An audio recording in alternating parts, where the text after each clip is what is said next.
এই যে দেখছেন আপনারা শ্রী ভক্তি সিদ্ধান্ত সরস্বতী ঠাকুর প্রভুপাদের ভজন কুটির। প্রভুপাদ এখানে অনেক দিন ভজন করেছিলেন। আজকে এটা ইট পাথরের দেখছেন, কিন্তু তখনকার সময়ে এটা কুটিরের ছিল, মাটির ছিল।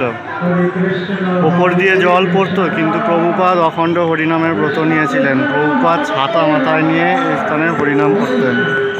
দিনে একবার অন্ন খেতেন, কিন্তু তাও আবার গোগ্রাসে।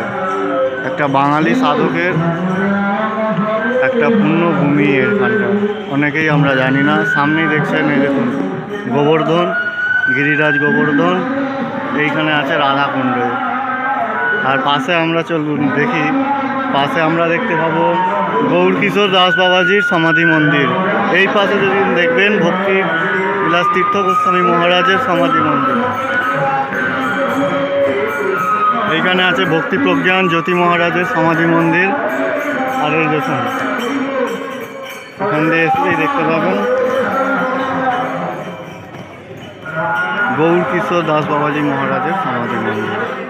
পবিত্র জায়গা, মায়াপুর শ্রী চৈতন্য মঠ, আকর মঠ। আর ওই যে দেখছেন ওখানে প্রভুপাদের সমাধি মন্দির।